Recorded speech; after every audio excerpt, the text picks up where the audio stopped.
اعوذ باللہ من الشیطان الرجیم بسم اللہ الرحمن الرحیم رب زدنی علما رب زدنی علما رب زدنی علما۔ قرآن پاک دا دوسرا سپارہ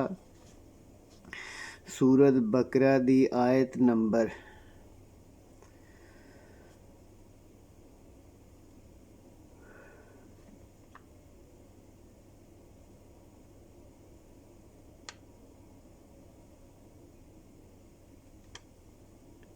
سورت بقرہ دی آیت نمبر 221۔ اللہ دے نام تو شروع جڑا بڑا مہربان نہایت رحم والا ہے۔ اور مشرک عورتوں سے جب تک ایمان نہ لائیں نکاح نہ کرنا، کیونکہ مشرک عورت تم کو کتنی اچھی لگے مومن لونڈی سے بہتر۔ اور اسی طرح مشرک مرد جب تک ایمان نہ لائے مومن عورتوں کو ان کی زوجیت میں نہ دینا، کیونکہ مشرک مرد خواہ آپ کو کتنا ہی اچھا لگے مومن غلام بہتر ہے۔ یہ مشرک لوگ دوزخ کی طرف بلاتے ہیں، اور اللہ اپنی مہربانی سے جنت الفردوس کی طرف اور بخشش کی طرف بلاتا ہے، اور اپنے حکم لوگوں کو کھول کھول کر بیان کرتا ہے تاکہ نصیحت حاصل کرو۔ اور تم سے حیض کے بارے میں پوچھتے ہیں، کہہ دو کہ وہ نجاست ہے، سو ایام حیض میں عورتوں کے پاس نہ جاؤ جب تک کہ پاک نہ ہو جائیں، ان کی مقاربت نہ کرو، اور ہاں جب پاک ہو جائیں تو جس طریقے سے اللہ رب العالمین نے آپ کو حکم دیا ہے ان کے پاس جاؤ، بے شک جاؤ، کچھ شک نہیں کہ اللہ توبہ کرنے والوں اور پاک صاف رہنے والوں کو دوست رکھتا ہے۔ تمہاری عورتیں تمہاری کھیتی ہیں، تو اپنی کھیتی میں جس طرح چاہو جاؤ، اور نیک عمل آگے بھیجو، اور اللہ سے ڈرتے رہو، اور جان رکھو کہ ایک دن تمہیں اس کے روبرو حاضر ہونا ہے۔ اے ایمان والو، بشارت سنا دو، اور اللہ کے نام کو اس بات کا عیلہ نہ بنانا کہ قسمیں کھا کر نیک سلوک کرنے اور پرہیزگاری کرنے سے لوگوں میں صلح سازی کرانے سے رک جاؤ، اور اللہ سب کچھ سنتا جانتا ہے۔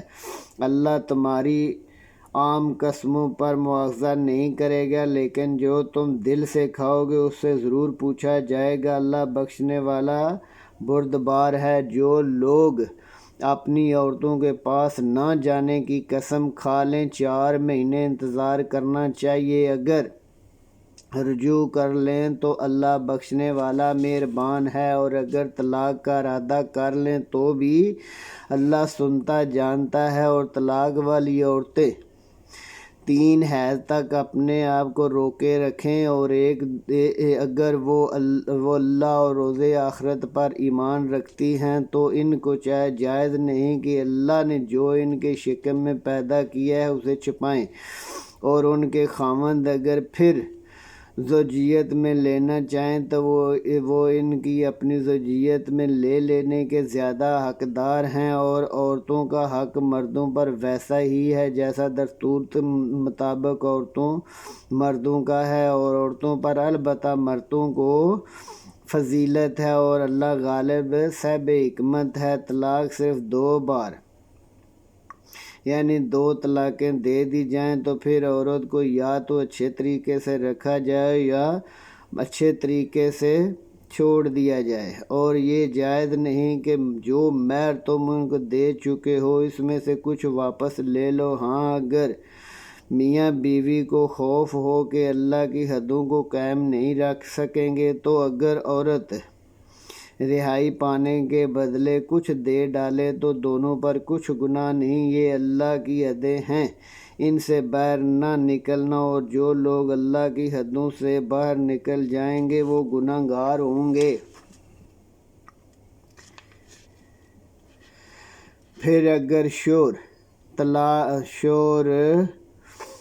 طلاق عورت کو دے دے تو اس کے بعد جب تک عورت کسی دوسرے شخص سے نکاح نہ کرے پہلے شوہر پر حلال نہ ہوگی۔ اگر دوسرا خامند بھی طلاق دے دے تو عورت اور پہلا خامند پھر ایک دوسرے کی طرف رجوع کر لیں تو کچھ گناہ نہیں،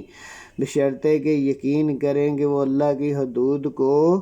قائم رکھ سکیں گے، اور یہ اللہ کی حدیں ہیں ان کو وہ ان لوگوں کے لیے بیان فرماتا ہے جو دانش مند ہیں۔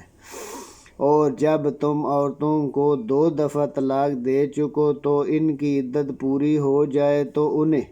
یا تو حسن سلوک سے نکاح میں رہنے دو یا باشائستہ طریقے سے رخصت کر دو، اور اس نیت سے ان کو نکاح میں نہ رہنے دیا جائے کہ انہیں تکلیف دو اور ان پر زیادتی کرو، اور جو ایسا کرے گا اپنا ہی نقصان کرے گا۔ اور اللہ کا حکم مذاق اور کھیل میں نہ اڑاؤ، اور اللہ نے تم کو جو نعمتیں بخشی ہیں اور تم پر جو کتاب دانائی کی باتیں نازل کی ہیں جن میں وہ تمہیں نصیحت فرماتا ہے ان کو یاد کرو اور اللہ سے ڈرتے رہو، اور جان رکھو کہ اللہ ہر چیز سے پوری طرح واقف ہے۔ اور جب تم عورتوں کو طلاق دے چکو اور ان کی عدت پوری ہو جائے تو ان کے شوہر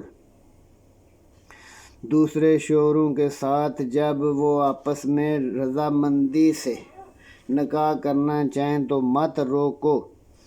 یہ حکم اس شخص کو نصیحت کی جاتی ہے جو تم میں سے اللہ اور روز آخرت پر ایمان رکھتا ہے اور یقین رکھتا ہے۔ تمہارے لیے نہایت خوب اور بہت پاکیزگی کی بات ہے، اور اللہ جانتا اور تم نہیں جانتے۔ مائیں اپنے بچوں کو پورے 2 سال دودھ پلائیں، یہ حکم اس شخص کے لیے ہے جو پوری مدت تک دودھ پلوانا چاہے، اور دودھ پلانے والی ماؤں کو کھانا کپڑا دستور کے مطابق باپ کے ذمہ ہوگا۔ کسی شخص کو اس کی طاقت سے زیادہ تکلیف نہیں دی جاتی، نہ تو ماں کو بچے کی وجہ سے نقصان پہنچے اور نہ باپ کو بچے کی وجہ سے نقصان پہنچے، اور اسی طرح نان نفقہ بچے کے وارث کے ذمہ ہے۔ اور اگر دونوں آپس کی رضامندی سے صلاح سے بچے کا دودھ چھڑانا چاہیں تو ان پر کچھ گناہ نہیں، اور اگر تم اپنی اولاد کو دودھ پلوانا چاہو تو کچھ گناہ نہیں، بشرطے کہ تم دودھ پلانے والیوں کے دستور کے مطابق ان کا حق دو جو تم نے دینا کیا تھا دے دو، اور اللہ سے ڈرتے رہو اور جان رکھو کہ جو کچھ تم کرتے ہو اللہ اس کو دیکھ رہا ہے۔ اور جو لوگ تم میں سے مر جائیں عورتیں چھوڑ جائیں تو عورتیں 4 مہینے 10 دن اپنے آپ کو روکے رہیں، اور جب عدت پوری کر چکیں تو اپنے حق میں پسندیدہ اچھا کام نکاح کر لیں تو تم پر کچھ گناہ نہیں، اور اللہ تمہارے سب کاموں سے پوری طرح واقف ہے۔ اگر تم کنائے کی باتوں میں عورتوں کو نکاح کا پیغام بھیجو اپنے دل میں مخفی رکھو تو تم پر کچھ گناہ نہیں، اللہ کو معلوم ہے کہ تم ان سے ذکر کرو گے، مگر اس کے سوا کہ دستور کے مطابق کوئی بات کہہ دو، پوشیدہ طور پر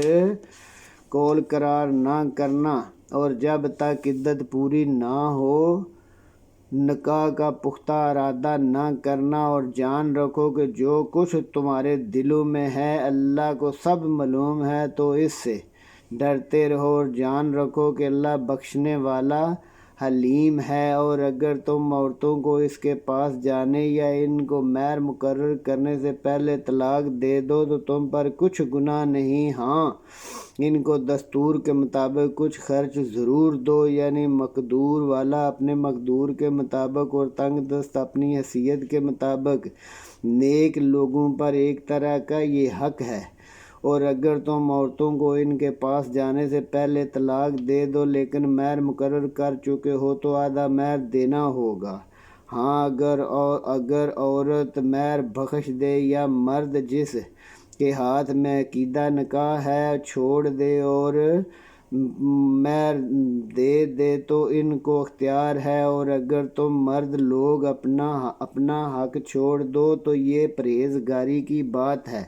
اور آپس میں بھلائی کرنے کو فراموش نہ کرنا۔ کچھ شک نہیں کہ اللہ تمہارے سب کاموں کو دیکھ رہا ہے۔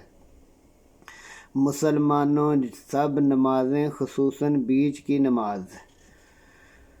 پورے التزام کے ساتھ ادا کرتے رہو، اور اللہ کے آگے ادب سے کھڑے رہا کرو۔ اگر تم خوف کی حالت میں ہو تو پیادے یا سوار،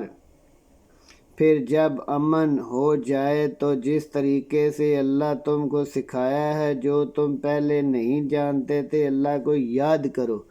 اور جو لوگ تم سے مر جائیں اور عورتیں چھوڑ جائیں، وہ اپنی عورتوں کے حق میں وصیت کر جائیں کہ ان کو 1 سال تک خرچ دیا جائے اور گھر سے نہ نکالی جائیں۔ ہاں، اگر وہ خود چلی جائیں، اپنے حق میں اچھا کام کر لیں تو تم پر کچھ گناہ نہیں، اور اللہ زبردست حکمت والا ہے۔ اور متعلقہ عورتوں کو بھی دستور کے مطابق نفقہ دینا چاہیے، پرہیزگاروں پر حق ہے۔ اسی طرح اللہ اپنے حکم تمہارے لیے بیان فرماتا ہے تاکہ تم سمجھو۔ بھلا تم نے ان لوگوں کو نہیں دیکھا جو ہزاروں ہی تھے اور موت کے ڈر سے اپنے گھروں سے نکل بھاگے تھے، تو اللہ نے ان کو حکم دیا کہ مر جاؤ، پھر زندہ کر دیا۔ کچھ شک نہیں کہ اللہ لوگوں پر مہربان ہے، لیکن اکثر لوگ شکر نہیں کرتے۔ اور اللہ کی راہ میں جہاد کرو، اور جان رکھو کہ اللہ سنتا جانتا ہے۔ کوئی ہے کہ اللہ کو قرض حسنہ دے، وہ اس کو بدلے کئی حصے زیادہ کر دے، اور اللہ ہی روزی کو تنگ کرتا اور وسیع کرتا ہے، اور تم اسی کی طرف لوٹائے جاؤ گے۔ بھلا تم نے بنی اسرائیل کی ایک جماعت کو نہیں دیکھا جس نے موسیٰ کے بعد اپنے پیغمبر سے کہا کہ آپ ہمارے لیے ایک بادشاہ مقرر کریں تاکہ ہم اللہ کی راہ میں جہاد کریں۔ پیغمبر علیہ السلام نے کہا، اگر تم کو جہاد کا حکم دیا جائے تو عجیب نہیں کہ لڑنے سے چھپ جاؤ۔ وہ کہنے لگے کہ ہم اللہ کی راہ میں کیوں کر نہ لڑیں، جب کہ ہم وطن سے نکالے اور بال بچوں سے علیحدہ کیے گئے۔ لیکن جب ان کو جہاد کا حکم دیا تو چند اشخاص کے سوا سب پھر گئے، اور اللہ ظالموں سے خوب واقف ہے۔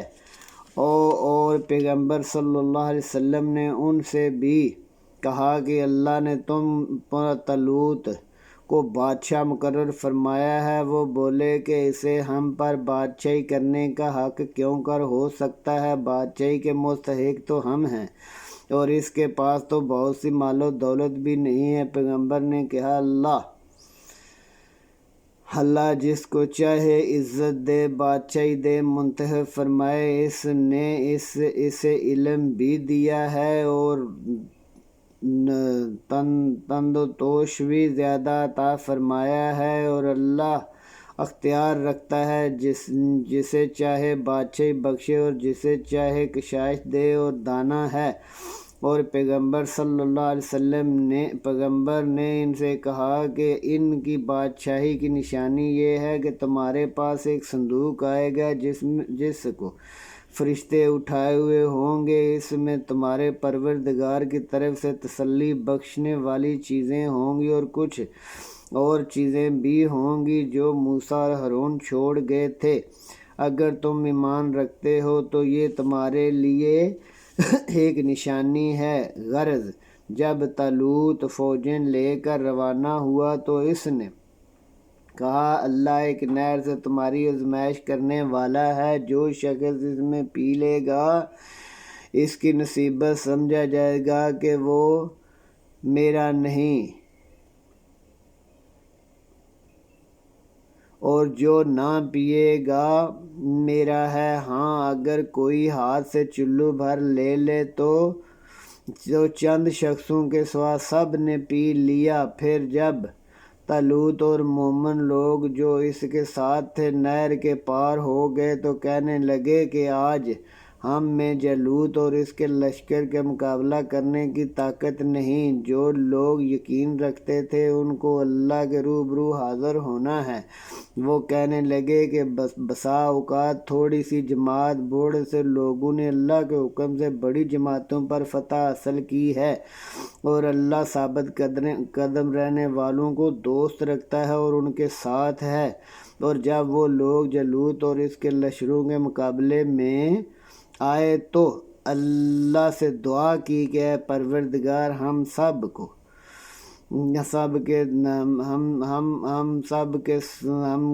کے دل میں صبر کے دانے کھول دے اور ہمیں ثابت قدم رکھ اور کفار پر فتح دے۔ تو طالوت کی فوج نے اللہ کے حکم سے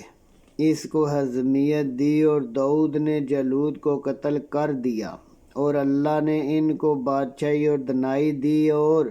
جو کچھ چاہا سکھایا، اور اللہ لوگوں کو ایک دوسرے سے نہ ہٹاتا رہتا تو ملک تباہ و برباد ہو جاتے، لیکن اللہ اہل عالم پر بڑا ہی مہربان ہے۔ یہ اللہ کی آیتیں ہیں جو ہم تم کو سچائی کے ساتھ پڑھ پڑھ کر سناتے ہیں، تم بلا شبہ پیغمبروں میں سے ہو۔